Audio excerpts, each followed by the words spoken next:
The dashboard camera footage played in absolute silence. Courtroom fluorescent lights flickered against the projection screen.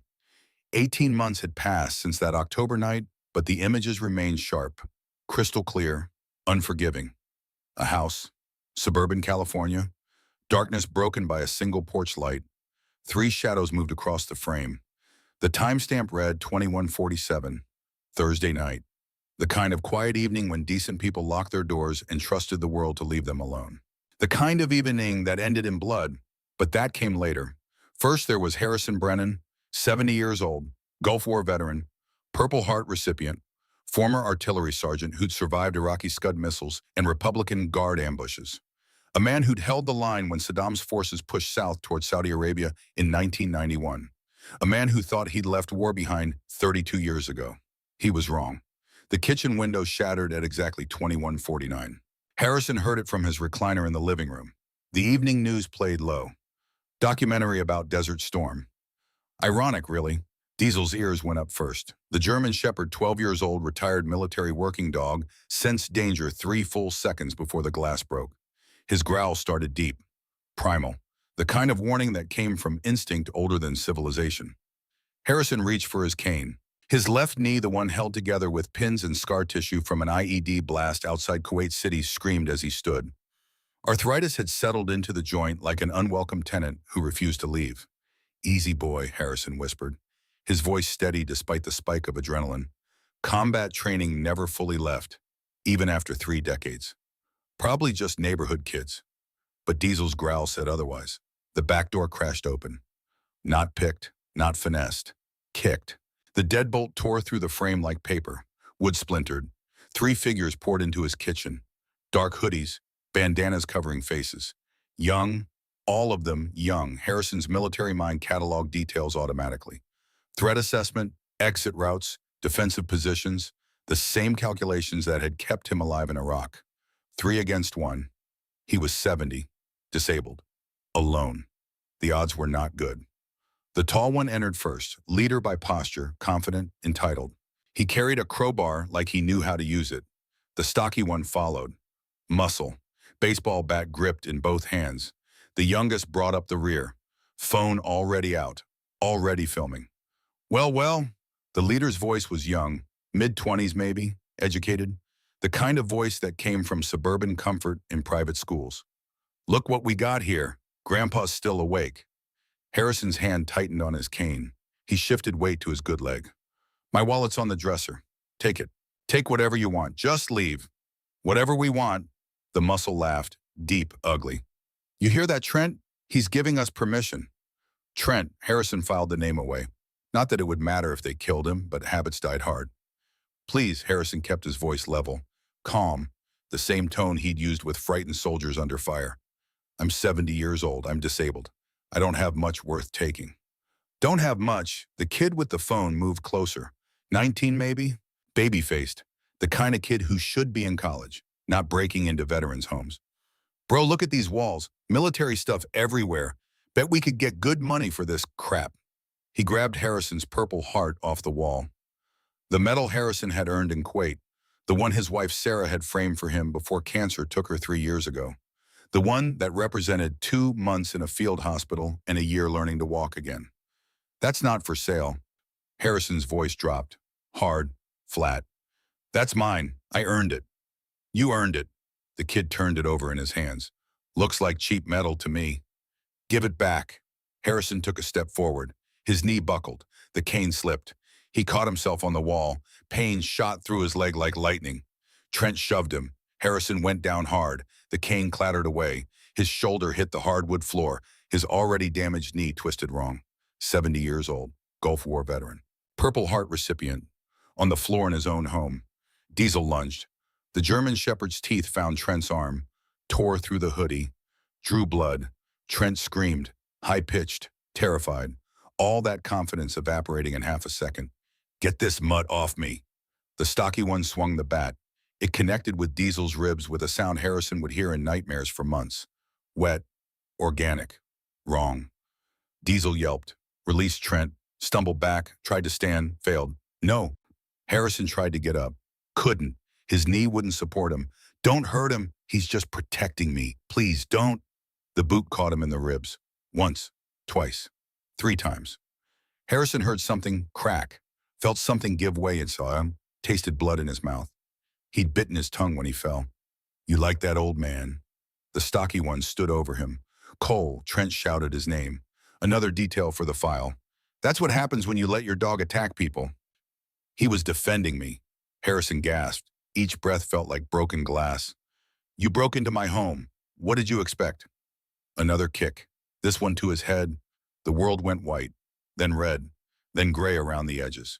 Harrison's vision blurred. His ears rang. Concussion. Definitely concussion. We expected you to shut up and stay down. Trent wrapped his bleeding arm with his hoodie. Old people are supposed to be easy. Not fight back, not cause problems. The youngest one, the one with the phone, laughed. Blake, man, you getting this? Got it all, bro. Blake moved closer, filming Harrison struggling to breathe. This is going to get so many views. Views, they were filming this, social media. Harrison couldn't process it, couldn't understand. They were treating his suffering like entertainment, like content, like he wasn't human. Please, the word came out as a whisper, please. The dog needs a vet. He's hurt. I can pay. I have money. How much? Trent asked. My disability check. It came yesterday, $600. It's in the kitchen, in the coffee can. Take it. Take everything. Just please help my dog. Trent looked at Cole, at Blake. Then he laughed. 600. That's it. That's what you're offering. It's all I have. I'm on a fixed income, but please. Nah. Trent shook his head. We'll take the 600. But the dog, he's your problem. They moved through his house like locusts, opening drawers, pulling out valuables. Harrison could hear them in the bedroom, in Sarah's jewelry box, the one that held her wedding ring, her grandmother's pearls, the locket with pictures of Mackenzie as a baby. Not that, Harrison's voice broke completely. Those were my wife's. She died 3 years ago. That's all I have left of her. Please. Your dead wife's jewelry, Blake filmed Harrison's face, got a close-up of the tears. Bro, that's dark. It's not dark, it's all I have. Memories, that's all.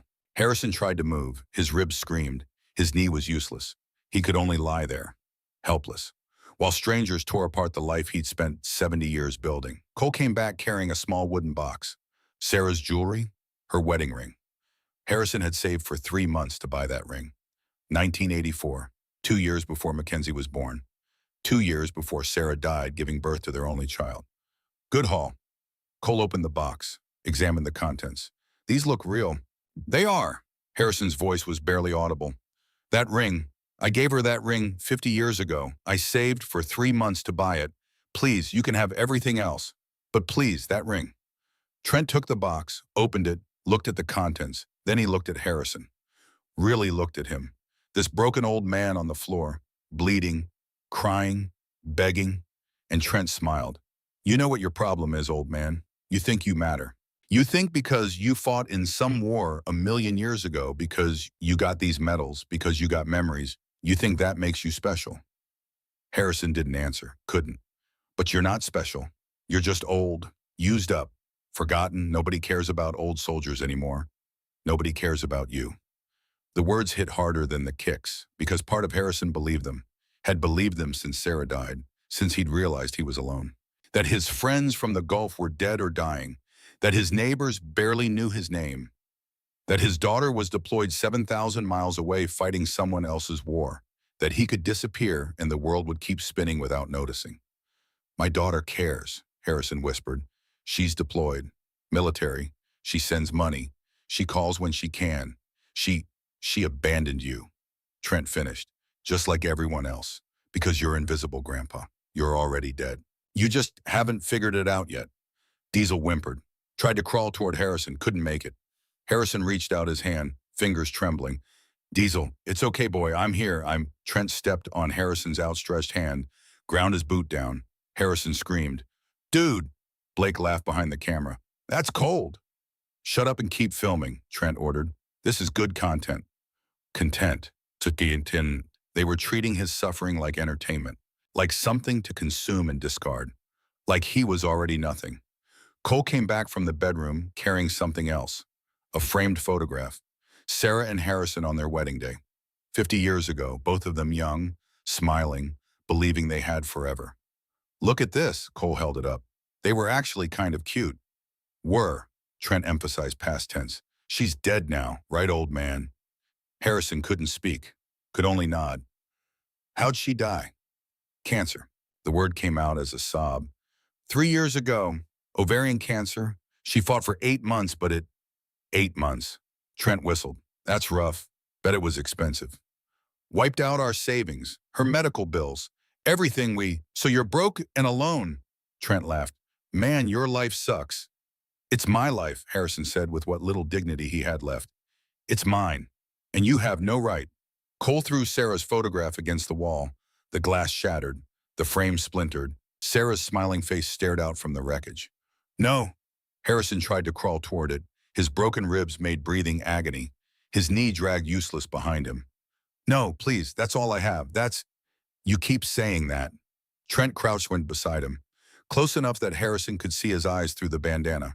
Young eyes, cruel eyes, empty eyes. I have. All I have. Like we're supposed to care. I'm not asking you to care. I'm asking you to have mercy. Mercy, Trent's voice was soft, almost gentle. Old man, you don't get mercy. You get whatever we decide to give you. Because right now, in this moment, we got all the power. And you got nothing. He was right. Harrison knew he was right. 3 young men, strong, violent, and 1 elderly veteran who could barely walk, who could barely breathe, who couldn't even protect his own dog. My daughter, Harrison tried one more time. My daughter is in the military, special operations. If she finds out, Blake laughed. Bro, we're posting this video online. She's going to find out. She's going to see her dad getting his ass kicked. And there's nothing she can do about it, she'll come for you.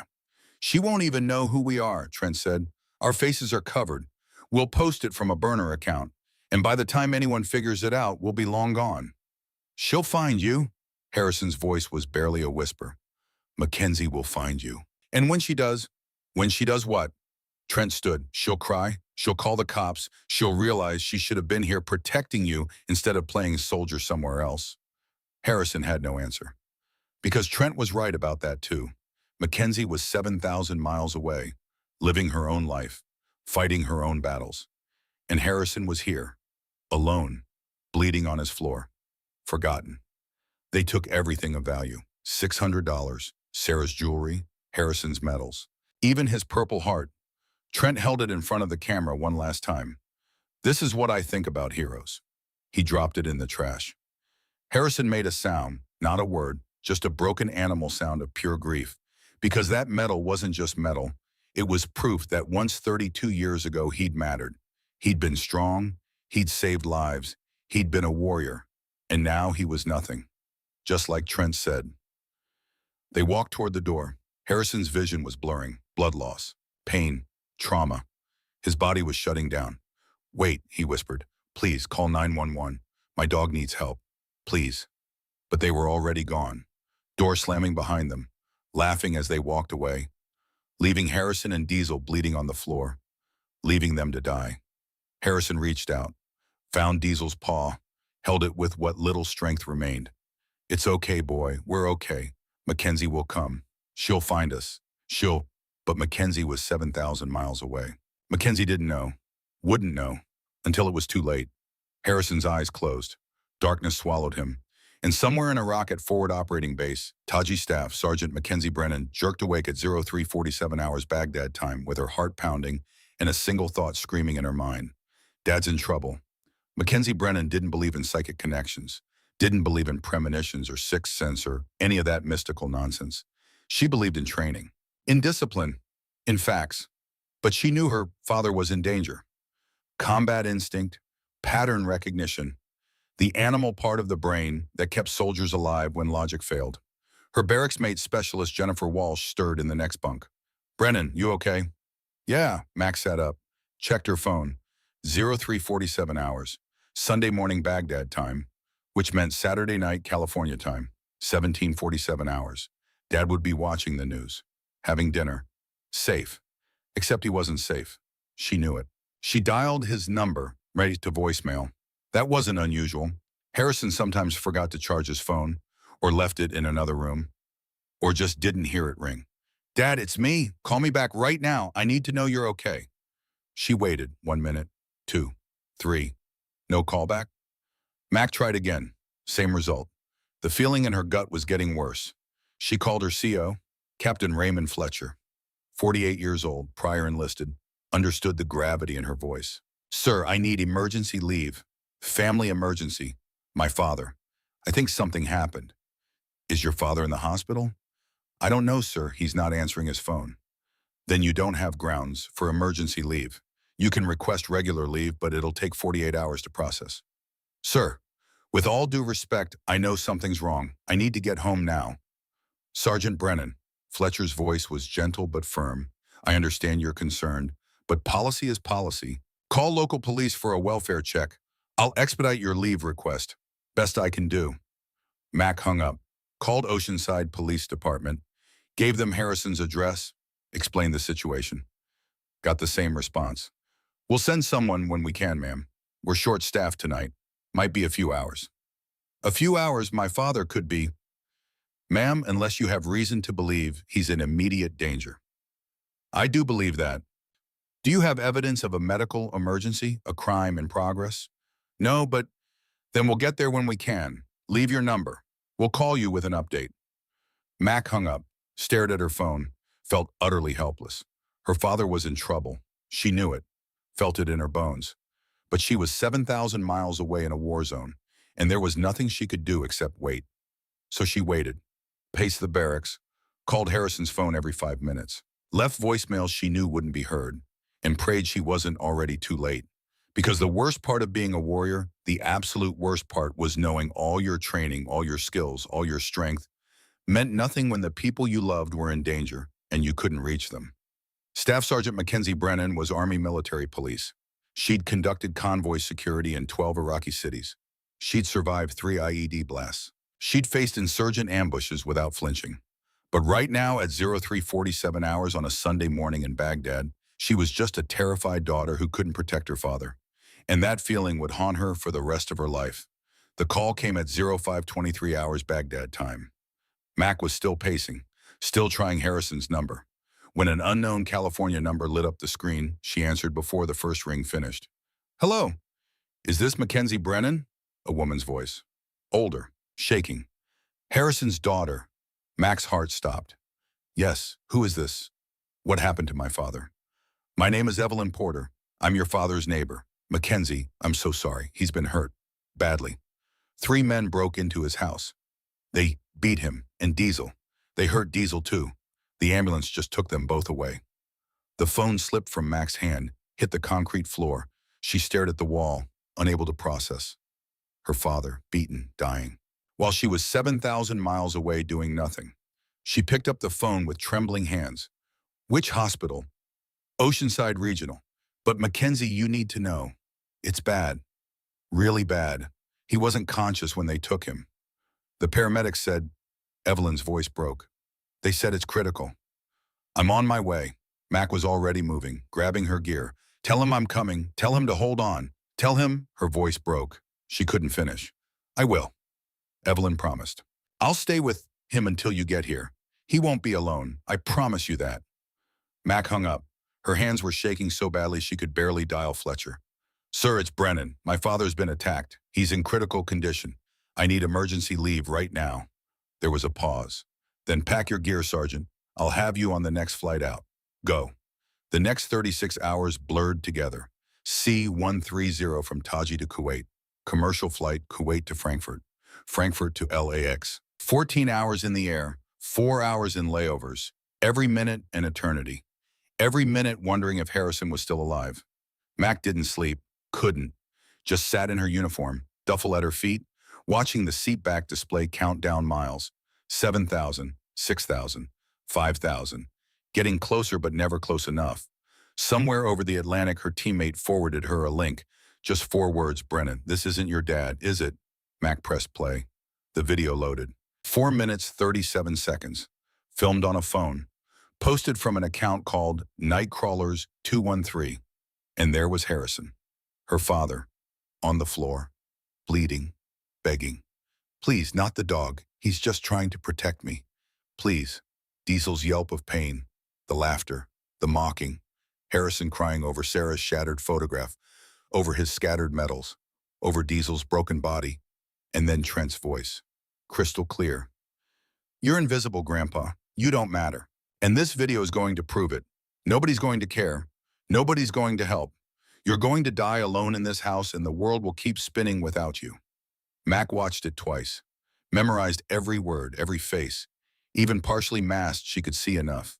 Every laugh, every kick, every moment of her father's humiliation. Her hands weren't shaking anymore. They were steady, ice cold, because the grief had transformed into something else, something dangerous, pure, focused. Rage. The woman sitting next to her glanced over, saw Mac's expression, immediately looked away. Some survival instinct warning her not to engage with whatever was happening inside the soldier sitting rigid in her seat. Mac forwarded the video to herself, saved it, then typed a message to the Oceanside Police Department. Just one sentence. "I'm coming home, and we're going to find them." The plane landed at 14:15 hours Pacific time, 36 hours since Evelyn's call. 36 hours since Harrison had been beaten nearly to death. 36 hours wondering if she'd make it home in time to say goodbye. Mac didn't go to baggage claim, didn't stop at the restroom, just ran through LAX in full Army combat uniform, duffel over one shoulder, cover in hand. People stared, some saluted. She didn't notice. Outside, she grabbed a taxi. "Oceanside Regional Hospital. I'll pay double if you get me there in 45 minutes. The driver looked at her uniform, at her face, at the way her jaw was set like concrete. He nodded, pulled into traffic, didn't ask questions. Oceanside was 70 miles north. Should have taken 90 minutes. The driver made it in 53. Mac gave him $300. Didn't wait for change. She found Evelyn in the ICU waiting room, 78 years old, white hair, kind eyes, holding a coffee cup with both hands like it was the only thing keeping her together. "Mackenzie," Evelyn stood when she saw her. "I recognize you from Harrison's photos." "Where is he?" Mac's voice was flat, empty, the voice she used on patrol when emotion was a liability. "Third floor, ICU, room 312. But Mackenzie, before you go up there..." Evelyn's eyes filled with tears. "You need to know. He's alive. Barely. The doctors said if I'd found him 10 minutes later..." She couldn't finish. "What are his injuries?" "Fractured skull, severe concussion, 3 broken ribs, 1 punctured his lung, internal bleeding. They had to do emergency surgery. And his knee, the one that was already damaged. They said..." Evelyn's voice dropped to a whisper. "They said he'll never walk right again. Maybe never walk at all." Mac felt something crack inside her chest, but she kept her face neutral, controlled. Mission face, the same expression she wore when calling in medevac for wounded soldiers. "And Diesel, vet hospital on Pacific Coast Highway. He's alive too. But he has broken ribs, internal injuries, severe trauma. They're not sure if he'll make it. And even if he does, the vet said he might not be the same dog. The injuries. I want their names." Mac's voice was ice. "The men who did this. I want everything the police have. Every detail." "Mackenzie, the police are handling. Are they?" Mac looked Evelyn in the eyes. "Because from what I saw in that video, those men don't think anyone's coming for them. Don't think anyone cares. They're wrong." Evelyn stepped back, because the woman standing in front of her wearing her Army uniform with perfect precision, speaking in a voice devoid of emotion, wasn't someone you argued with. She was someone you got out of the way of. "Room 312, Evelyn whispered. Mac went upstairs, found the room, pushed open the door, and stopped. Because the man in the bed wasn't Harrison Brennan, wasn't her father, wasn't the warrior who'd raised her alone after her mother died, who'd taught her to shoot, to stand up for herself, to never quit. This was a broken shell, face swollen beyond recognition, tubes everywhere, machines beeping, breathing with mechanical assistance. Mac pulled up a chair, sat down, took Harrison's hand, the one not wrapped in bandages. "Dad," her voice cracked for the first time. "Dad, it's Mac. I'm here now." Nothing, no response, just the steady beep of the heart monitor. "I saw the video. I know what they did to you. And Dad," Mac's voice broke completely. "I'm so sorry. I should have been here. I should have protected you." "That's not true, Sam." Mac's head snapped up. A nurse had entered, older woman, kind eyes, name tag read Patricia. Your father talks about you constantly. Patricia checked the IV.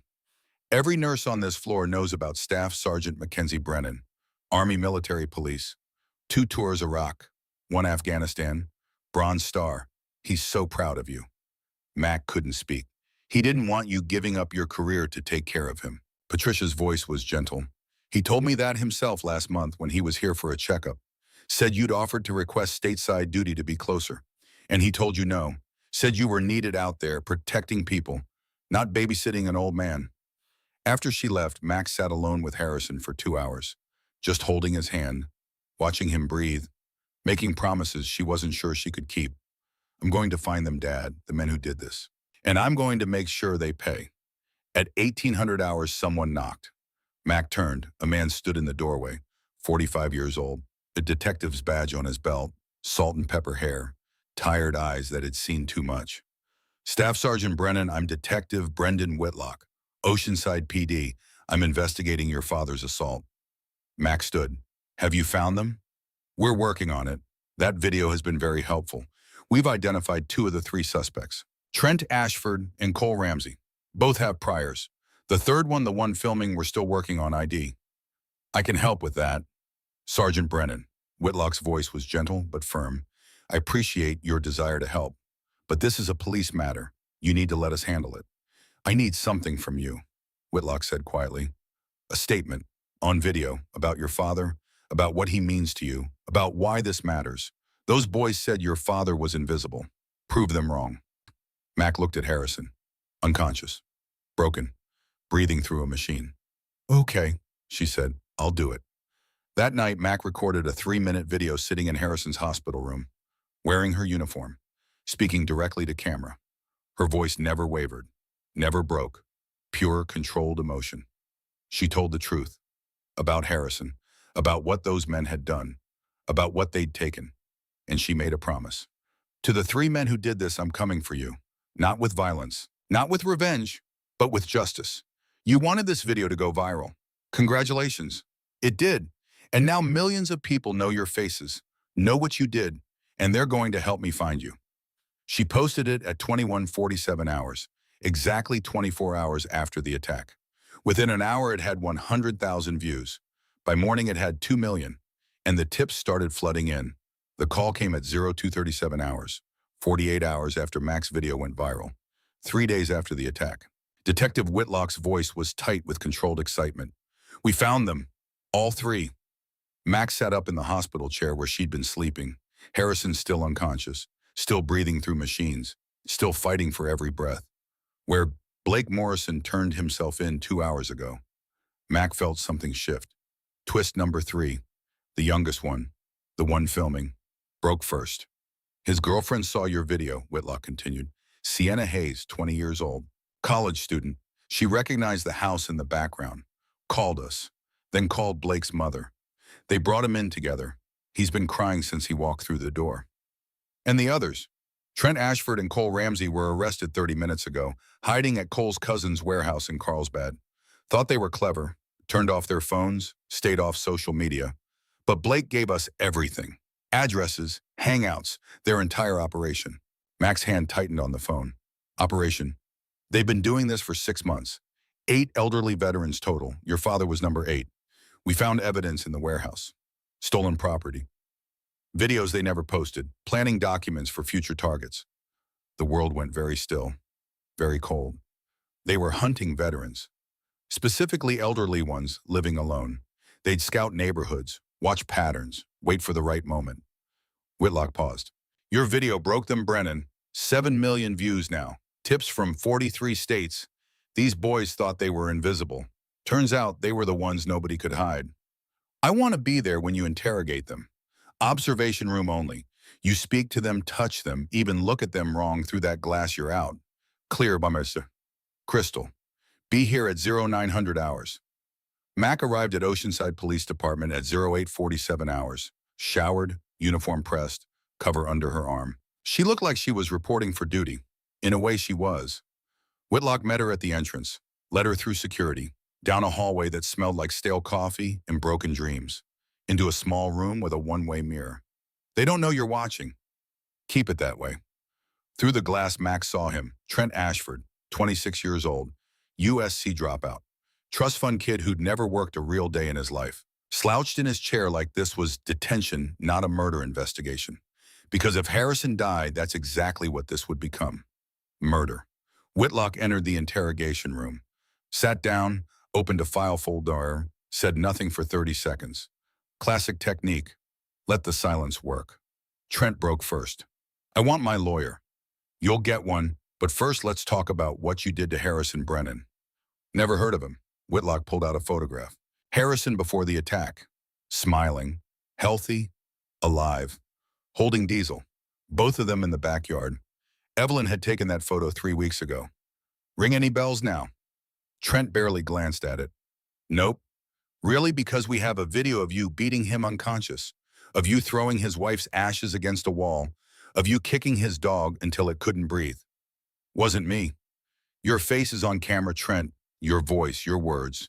You told that man he was invisible, that nobody cared about him. Remember that? Trent leaned back, smirked. Lawyer, I want my lawyer. Whitlock leaned forward.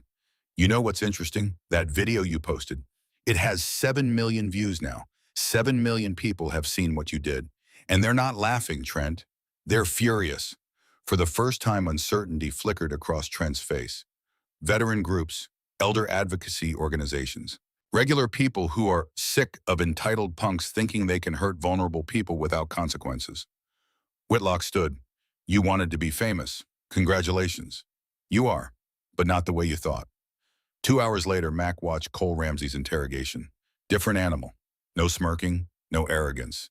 Just rage, pure impotent rage at being caught. This is bullshit. Cole slammed his fist on the table. That old man attacked us first. His dog bit Trent. We were defending ourselves. Defending yourselves. Whitlock's voice was ice.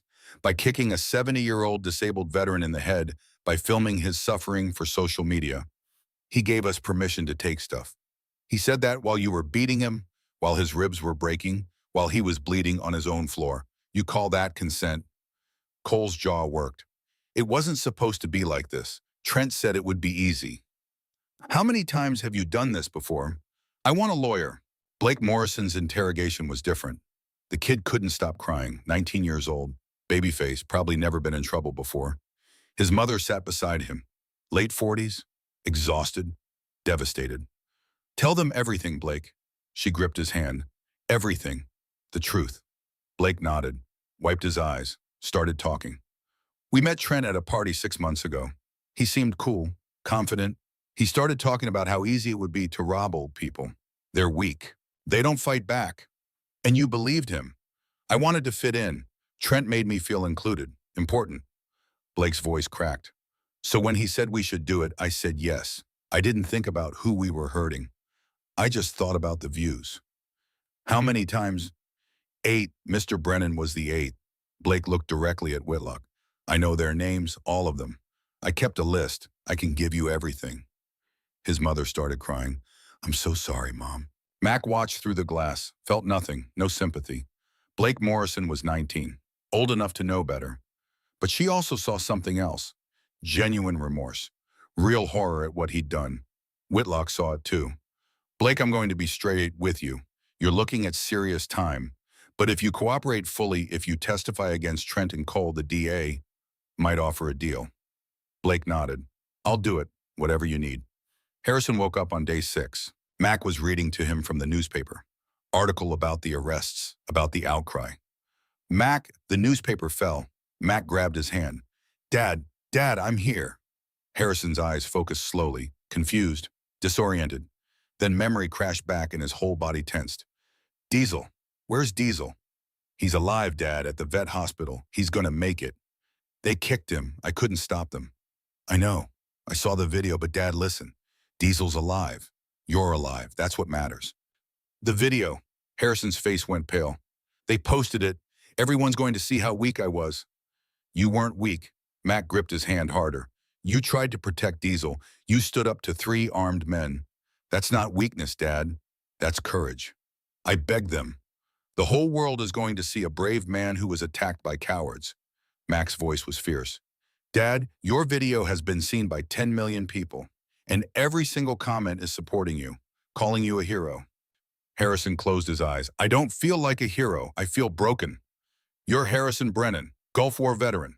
You survived Iraqi artillery. You raised me alone. You're going to survive this too. The doctors confirmed it later. Dr. Raymond Kim, trauma specialist, 50s, seen too many shattered minds to sugarcoat anything. Your father is showing signs of severe PTSD. The physical damage is extensive, but the psychological damage is worse. What does that mean? He's going to struggle with fear, with trust, with feeling safe.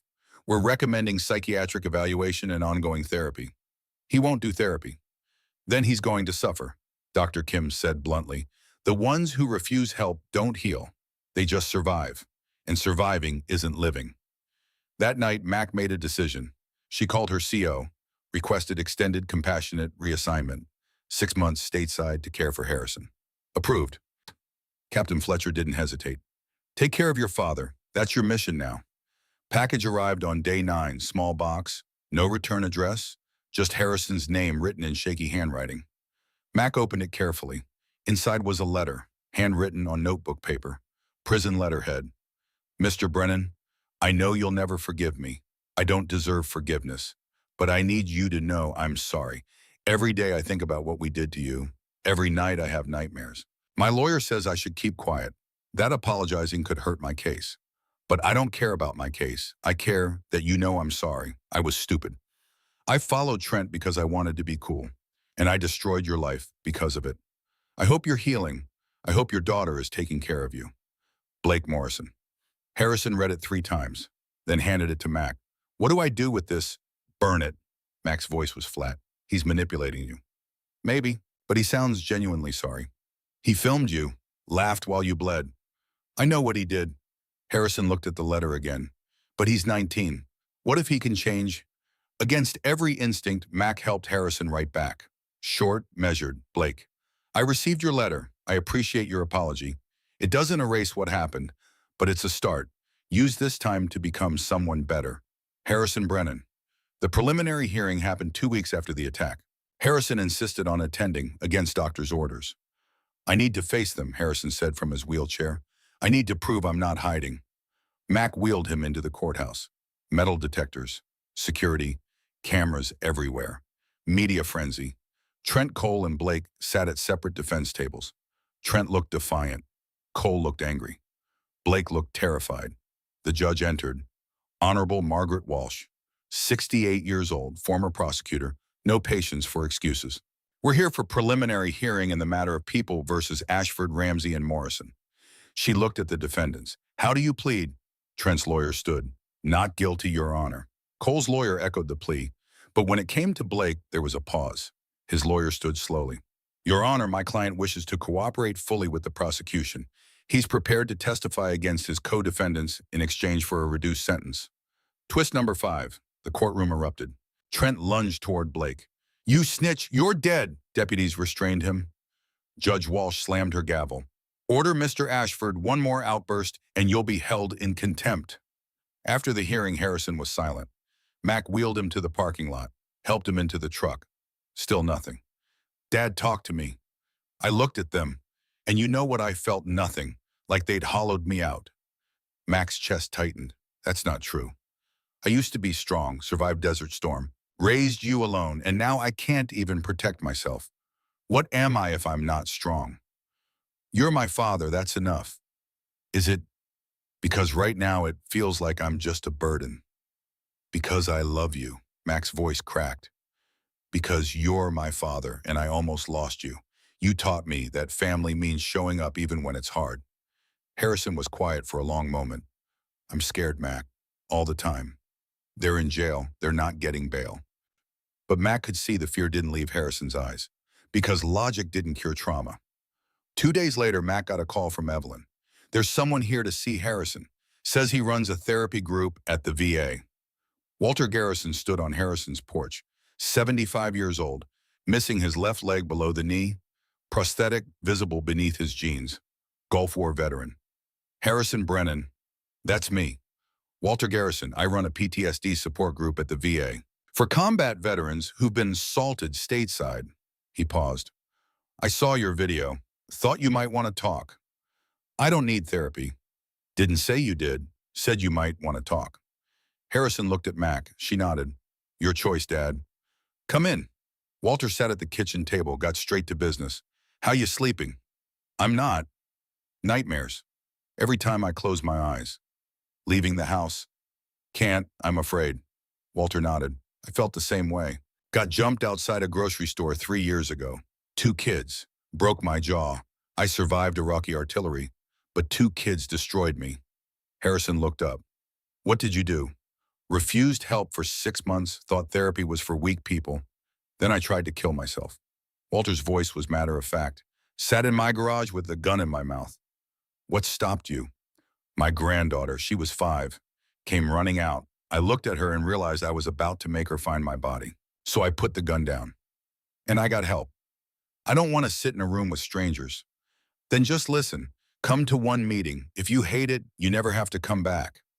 Harrison looked at Mac, his choice. One meeting. Thursday night, 1900 hours. VA hospital. Thursday came. Mac drove Harrison to the VA. They found the room, 12 chairs in a circle, 10 already occupied. Walter stood when they entered. Gentlemen, we have someone new. Harrison, you want to introduce yourself? Harrison sat in his wheelchair. I'm Harrison Brennan, Gulf War, 1991, Purple Heart. I was attacked in my home 3 weeks ago. 3 men broke in, beat me, hurt my dog, and I can't stop being afraid. The room was silent. Then a man across the circle spoke. I'm Kenneth Palmer, Iraq, 2005. I was robbed at gunpoint 2 years ago. Kid couldn't have been more than 16, and I know exactly how you feel. Another man spoke. David Young, Afghanistan. I got jumped outside of my apartment 5 years ago. I still can't walk past that building. One by one they shared, all attacked after coming home, all struggling with the same shame. That's PTSD talking, Walter said gently. It tells you you're weak, but that's a lie. You survived. Coming here takes strength. Harrison started crying, right there in front of 11 strangers. Nobody judged, they just sat with him, because they'd all been there. After the meeting, Walter approached Harrison. You did good today. I just cried. You trusted us with your pain. That's the first step. Walter put his hand on Harrison's shoulder. Healing isn't linear. Some days you'll feel strong, others you'll feel like you're right back on that floor. But you keep showing up. When does it get better? Different for everyone. For me, it took 3 years before I could sleep through the night. But I got there, and you will too. Harrison started attending every week. Sometimes he talked, sometimes he just listened. But he showed up, and slowly Harrison started changing. The trial began on a Monday morning in February, 4 months after the attack. The courthouse was packed. Media, veteran groups, elder advocacy organizations. Mac wheeled Harrison in. Despite 4 months of physical therapy, Harrison still couldn't walk the distance from the parking lot. Inside, the courtroom felt like a cathedral. High ceilings, wood paneling, the weight of justice pressing down. Trent Cole and Blake sat at their respective tables. Blake's deal had been finalized. Guilty plea to reduce charges in exchange for testimony. Judge Walsh entered. Everyone stood, except Harrison. The trial would last 2 weeks. Prosecutor Judith Callahan was confident. We have the video, we have Blake's testimony, we have forensic evidence. This is the strongest elder abuse case I've ever prosecuted. The prosecution case unfolded methodically. Forensic experts testified about injuries. Doctors described the medical treatment. Evelyn Martinez described finding Harrison bleeding on his floor. The jury watched the video, all 4 minutes and 37 seconds. Some of them cried, others looked away.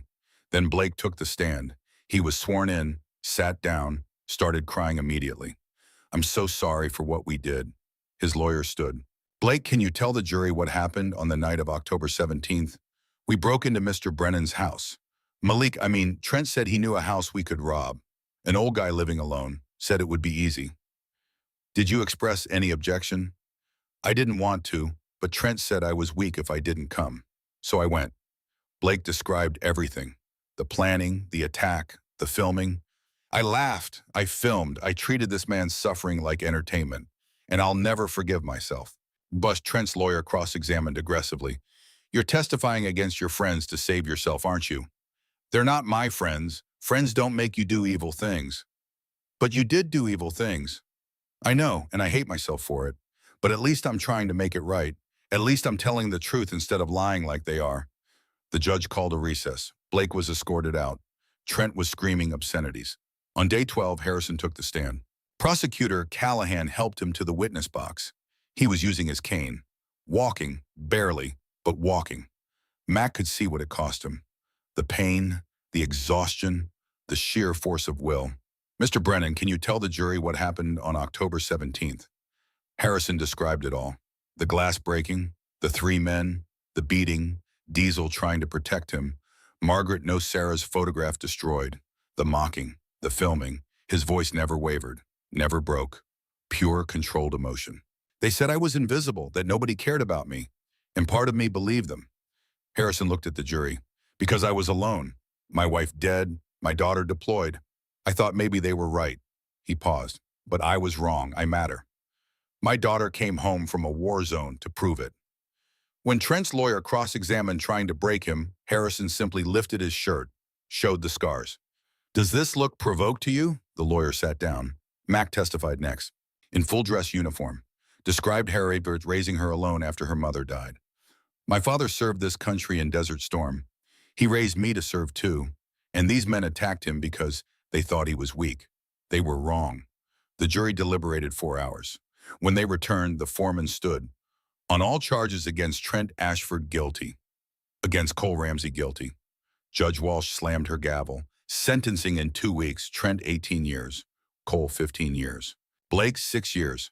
Harrison sat motionless as they led them away in handcuffs. Outside the courthouse, Mac wheeled Harrison to the truck. It's done, Dad. Yeah, it's done. Harrison stared out the window. So why don't I feel better? Because justice doesn't erase trauma, but it's a start. That night, Harrison cried, really cried, deep wrenching sobs, grieving everything he'd lost. Mac held him, let him break. And when he finally stopped, Harrison whispered, I thought the verdict would fix me, but I still feel broken. You're not broken, Dad. You're rebuilding. And rebuilding takes 6 months past. Winter turned to spring. The world kept spinning. Harrison attended therapy every Thursday, group sessions with Walter, sometimes individual counseling with Dr. Kim. Slow progress, 2 steps forward, 1 step back. But progress. The nightmares came less frequently. Once a week instead of every night. Harrison started sleeping in his own bed again, started going outside without checking every window first. The first real milestone came on a Tuesday morning in April. Mac woke at 0600 hours like always. Made coffee, started breakfast, realized Harrison wasn't up yet. She knocked on his door. No answer. Panic spiked. She pushed it open. Harrison was asleep, breathing steady, peaceful. No nightmares. He woke at 0730, saw Mac in the doorway. What's wrong? Nothing's wrong. You slept through the night. Harrison blinked, processed. I did. For the first time in 6 months. Harrison sat up slowly. I slept. His voice was wonder. I actually slept. That's huge, Dad. Thank you for not giving up on me. You're my father. Where else would I be? They sat together watching sunrise, both scarred, both healing, both understanding that survival was just the beginning. In August, 18 months after the attack, Diesel passed away peacefully in his sleep. Harrison found him at dawn, lying in his favorite spot by the back door, still warm, still peaceful, just gone. Twist number 6. Mac drove him to the vet. Dr. Mitchell confirmed what Harrison already knew. Diesel's heart, damaged too severely during the beating, he'd fought for 18 months, given Harrison time to heal, to rebuild. But the injuries had finally won. They buried Diesel in the backyard under the oak tree. Walter and the therapy group came. Evelyn brought flowers. Even Detective Whitlock attended. Harrison's eulogy was brief. He saved my life that night, fought them even though fighting broke him, spent his last year protecting me when I couldn't protect myself. He was a warrior, the best kind. After everyone left, Harrison sat alone at the grave. I've buried my wife, buried my old self. Now I'm burying my best friend. His voice was steady, resolved. I'm tired of funerals, but I'm not giving up. Mac found him there an hour later. You okay? No, but I will be. Harrison stood slowly, because that's what Diesel taught me. You keep going even when everything hurts. 3 weeks later, Walter brought Scout, young German Shepherd, 2 years old, trained as a therapy dog. Diesel can't be replaced. Walter said, but that doesn't mean you have to be alone. Harrison hesitated, then knelt down. Let Scout sniff his hand. The dog sat, waited, patient. Okay, Scout, let's see if an old soldier can teach you anything. In May, a letter arrived. Morgan Lancaster, LA Times investigative reporter, Staff Sergeant Ron. Brennan, I've been following your father's case. I think there's a bigger story here, about elder veteran abuse that needs to be told. Would your father be willing to be interviewed, Morgan Lancaster? Mac showed it to Harrison. I don't want to be in the spotlight. Then this is how you move on, Mac said gently, by making sure what happened to you helps other people. Harrison thought about it for 3 days, finally agreed. Morgan came to the house on a Thursday afternoon, professional, respectful, asked permission before each question. Mr. Brennan, can you tell me what happened? Harrison told her everything. How has it affected you? I can barely sleep. I have nightmares. I'm afraid in my own home. They took my dignity, my sense of safety. What do you want people to know? Harrison was quiet for a long moment. I want them to know that elderly people aren't disposable. We're not forgotten. We serve this country, raise families, build communities, and we deserve to live our final years with dignity and safety. The article ran the following Sunday. Front page. Veterans attack sparks call for elder protection reform. Harrison's face stared out from newsstands across California. Response was overwhelming. Letters poured in, hundreds of them, from veterans, from elderly people who'd been attacked, from families, from advocates. One letter stood out, handwritten on flowered stationery. Mr. Brennan, my name is Patricia Donovan. I'm 74 years old.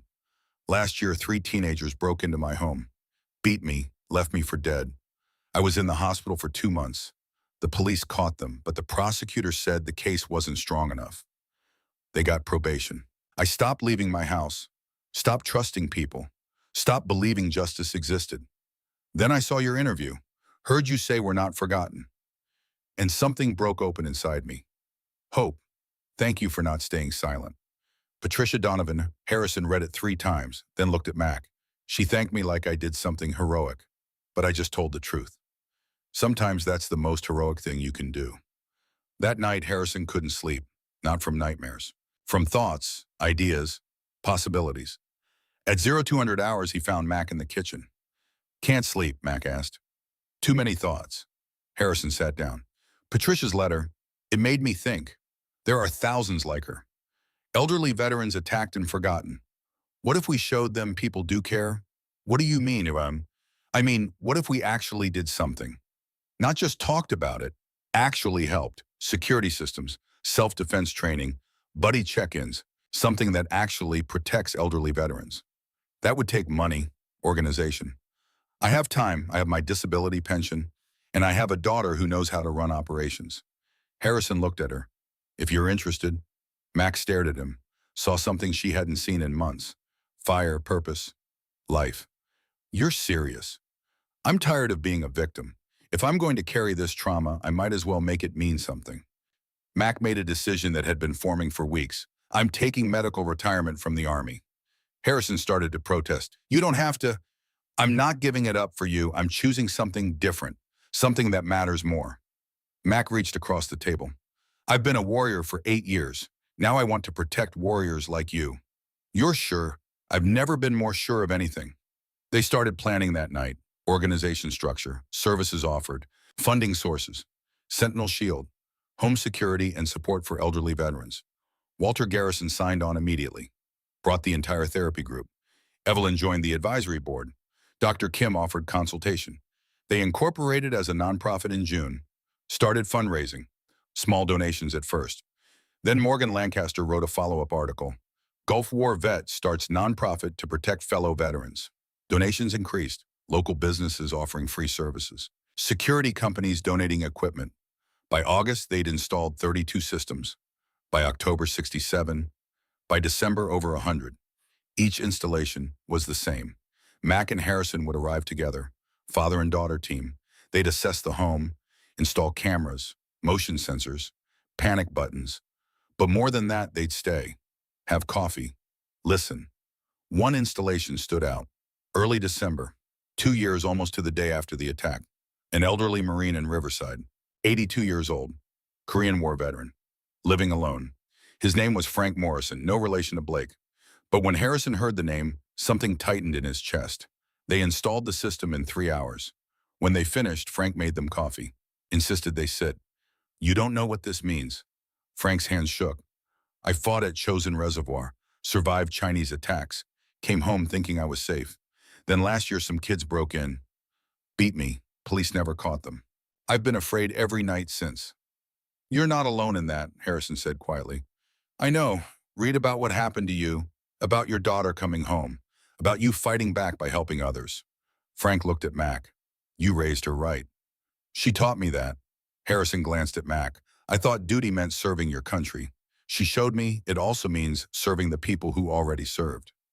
In December, a letter arrived from prison, from Blake Morrison, 18 months into his sentence. "Ms. Brennan, I know I have no right to contact you, but I need you to know about something I started here. It's called the Veteran Honor Project. I teach young inmates about consequences of violence. We watch that video of what we did to your father. Every single session. I make them watch it. Make them see his face, his pain. 52 inmates have gone through the program. All of them have written apology letters to veterans. I can never give back what I took from your father, but maybe I can prevent 52 others from taking in the first place." Blake Morrison. Mac showed it to Harrison. "What do you think?" "I think he's trying. 52 inmates learning to respect veterans. That's something." "Do you want to respond?" Harrison thought about it. "No, but you should visit him." "Me? You're better at reading people. And if he's really trying to change, maybe he deserves acknowledgement." 3 days later, Mac drove to Centinela State Prison. Blake looked smaller than she remembered. Prison had stripped away the cockiness, left just a scared kid trying to atone. They sat across a metal table. Guard nearby. Blake wouldn't meet her eyes. "Thank you for coming. I'm here for 10 minutes. Talk." Blake talked about the program, about watching the video week after week, about seeing his younger self laughing while Harrison bled. "I was 19. I thought I was invincible. Thought actions didn't have consequences. Thought your father was just content. Not human. Not someone's dad." His voice cracked. "I think about him every day." "He won't forgive you," Max said flatly. "He might understand someday. But forgiveness, that's not something you get to demand." "I know, but I can earn it. By changing lives. That's redemption, right?" Max studied him, looking for manipulation, found only genuine remorse. "Keep doing the work. Help those 52 inmates become better men. That's the only redemption that matters. Will you tell your father I'm trying? I'll tell him. What he does with that is up to him." Driving home, Mac thought about second chances, about whether people could really change. She still didn't have answers, but Blake Morrison was trying, and trying counted for something. In January, something bigger happened. Twist number 7. California Assemblyman David Richardson introduced legislation. Assembly Bill 847, enhanced penalties for crimes against elderly victims, mandatory law enforcement training, funding for victim support programs. He called it the Brennan Act. The governor invited Harrison to the signing ceremony. March 15th, Sacramento, state capitol. Harrison almost said no. Too public, too many reminders. But Mac convinced him. "This is your legacy, Dad. Show them they failed." The ceremony was everything Harrison feared and needed. Cameras, reporters, politicians, but also veterans. Hundreds of them, standing in the Capitol Rotunda, applauding. Governor Sarah Mitchell spoke first. Harrison Brennan's case changed California. His courage inspired this legislation. Because of him, elderly victims will get the protection they deserve. She invited Harrison to the podium to sign the bill into law. Harrison stood, walked without his cane. 2 years of physical therapy. 2 years of refusing to let those men take anything else. He signed his name slowly, carefully, making it official. Then he spoke, unscripted. "I'm not a hero, I'm a survivor. There's a difference. Heroes choose their battles. Survivors fight the battles forced upon them." The room was silent. This law is important, but laws alone don't change culture. We need people to see elderly veterans as human beings, not burdens, not targets. Harrison looked directly at the cameras. "To every elderly person living in fear, you're not alone. You're not forgotten. You matter. And there are people fighting for you." Applause echoed through the Capitol, standing ovation. After the ceremony, a woman approached. 74, white hair, Patricia Donovan. Mr. Brennan, I'm Patricia. I wrote you a letter. I remember. I wanted to thank you. Your story gave me courage. I reopened my case, used this new law. My attackers were re-prosecuted. They're going to prison now. Real prison. Tears ran down her face. Thank you for not staying quiet. Harrison hugged her. We all matter, every single one of us. 2 years after the attack, Sentinel Shield had protected 847 elderly veterans. But they weren't done. The 1,000th installation was scheduled for October, exactly 2 years to the day after Harrison's attack. The veteran receiving the 1,000th system was Robert Hayes, 84 years old, WW2 veteran, Normandy Beach survivor. Mac and Harrison arrived at 0900 hours. Cameras followed. Reporters asked questions. Mr. Hayes, thank you for your service. Call me Robert, and I should be thanking you, what you've built here. It's giving old warriors like me peace of mind. They spent 4 hours installing the system. When they finished, Robert insisted on giving them lunch, sandwiches, and stories about Omaha Beach. You remind me of my son, Robert said to Harrison. He was military too, Army, died in Iraq, 2005. He was 24. I'm sorry. Don't be. He died doing what he believed in, protecting people. Robert looked at Mac.